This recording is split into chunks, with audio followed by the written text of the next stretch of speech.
اللہ وبرکاتہ۔ وعلیکم السلام ورحمۃ اللہ وبرکاتہ۔ ارے بھائی اتنی تیز ٹھنڈک میں رومال لپیٹ کر کہاں جا رہے ہو؟ ارے بھائی آج محلہ ناصر پورہ میں منو کے گھر میں لوگوں کا اجتماع ہے، اسی میں شرکت کے لیے میں جا رہا ہوں، بھائی تم بھی چلو نا میرے ساتھ۔ ارے بھائی یہ اجتماع کیا ہوتا ہے؟ سنتے سنتے میرے کان پک گئے، اور اس میں کیا کیا پروگرام ہوتا ہے؟ ارے بھائی اجتماع میں دین کی، ایمان کی، قرآن کی اور پیارے نبی صلی اللہ علیہ وسلم کی، نماز کی، روزے کی اور اچھے اخلاق کو اپنانے کی باتیں ہوتی ہیں بھائی۔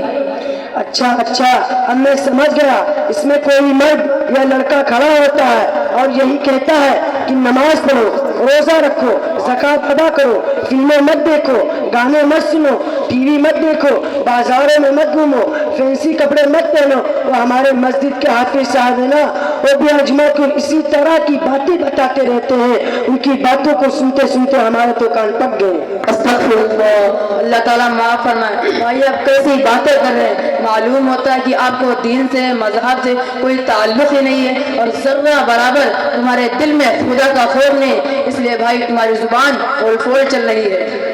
خبردار، جو تم نے میرے اوپر الزام لگایا تو یاد رکھنا، میں جناب چٹان خاں، ولد ترم خاں، ابن رستم خاں کا اولاد ہوں، سب نکال ڈالوں گا۔ واہ واہ، یہ تو خوب بات ہوئی کہ ہم خدا سے نہیں ڈرتے، ہمارا مذہب سے کوئی تعلق نہیں، اب اگر ایسی بات زبان سے نکالی تو زبان کھینچ ڈالوں گا۔ ارے بھائی آپ وہ جلدی برا مان گئے اور آپ اپنی جہالت کو سب کے سامنے ظاہر کر دیا۔ دراصل تمہاری زبان سے کچھ اسی طرح کی باتیں نکلتی ہیں جس کی بنا پر مجھے یہ کہنا پڑا، ورنہ ہماری عادت کسی پٹوں وغیرہ کی نہیں ہے، کیونکہ ہماری ذمہ داری ہے کہ ہمارے سامنے جو کوئی بھی دین کی یا دین کی باتوں کا مذاق کرائے تو ہم اس کی اسی وقت اصلاح کریں اور دین کی حقانیت کو اس کے سامنے واضح کریں۔ ارے بھائی آپ مجھے غلط سمجھ گئے، ہرگز میرا مقصد دین کی باتوں کا مذاق بنانا نہیں تھا۔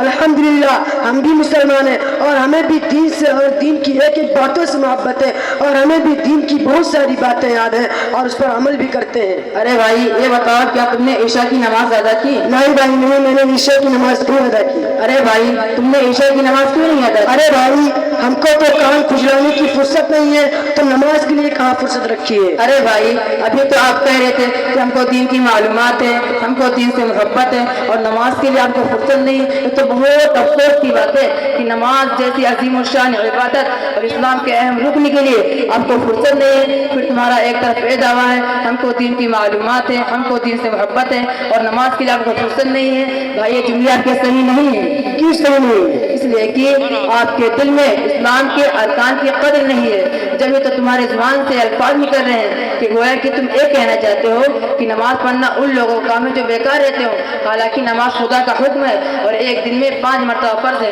اگر ہم نے نماز نہیں پڑھی تو کیا اللہ تعالیٰ کے یہاں ہم کو سزا ملے گی؟ ارے بھائی اگر ہم نے اللہ کے حکم کی قدر نہیں کی یعنی نماز نہیں پڑھی تو بھائی قبر میں بڑے بڑے سانپ آ کر ڈسیں گے، بڑے بڑے بچھو آ کر ڈنگ ماریں گے۔ ہم تو اپنے گھروں میں چھپکلی سے ڈرتے ہیں، اگر دروازہ ہوا سے ہل جائے تو ڈر جاتے ہیں، پر وہاں ہماری چیخ و پکار کو کوئی سننے والا نہ ہوگا۔ ذرا اس اندھیرے گھر کے بارے میں کیا تم نے کبھی سوچا کہ وہاں کیا ہوگا؟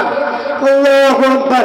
ارے بھائی ذرا یہ بتاؤ، اس دنیا میں بہت سے مسلمان ہیں جو نماز نہیں پڑھتے، جو روزہ نہیں رکھتے، کیا ان کو بھی اسی طرح سانپ اور بچھو ڈسیں گے؟ جی ہاں بھائی، ہمارے نبی صلی اللہ علیہ وسلم کی خبر کے مطابق ان کو سزا ملے گی اور ان سے بڑے بڑے عذاب قبر میں ہوں گے، اس لیے بھائی توبہ کرو توبہ۔ جی ہاں بھائی میں توبہ کرتا ہوں، اب میں تو نکال کر انشاءاللہ نماز کی پوری پابندی کروں گا اور دوسرے دین کے ارکان پر عمل بھی کروں گا۔ ارے بھائی آپ وقت نکالنے کی بات کرتے ہو، نماز میں 2-4 گھنٹے تھوڑے لگتے ہیں، ہم آدھا 1-1 گھنٹہ تو موبائل کو دیکھنے میں لگا دیتے ہیں، گھنٹوں تک ٹی وی کے سامنے بیٹھے رہتے ہیں، اگر گھر میں کوئی مہمان آ جائے تو گھنٹے گزر جاتے ہیں، پتہ بھی نہیں لگتا۔ تو جس خدا نے ہم کو پیدا کیا، جس نے خوبصورت شکل بنائی اور بولنے کے لیے زبان دی اور بے شمار نعمتیں عطا فرمائی، کیا اس کے لیے ہم 10-15 منٹ نہیں نکال سکتے ہیں؟ ارے بھائی آپ نے بالکل ٹھیک کہا، ہمارا بہت سارا وقت موبائل اور ٹی وی میں لگ جاتا ہے اور ہم نماز نہ پڑھنے کے بہانے تلاش کرتے ہیں جو نماز نہیں پڑھتے کیا واقعی ان کو مرنے کے بعد سزا ملے گی؟ جی جو آپ نے بتایا تھا۔ جی ہاں بھائی، ہمارے نبی صلی اللہ علیہ وسلم کی خبر کے مطابق ان کو سزا ملے گی۔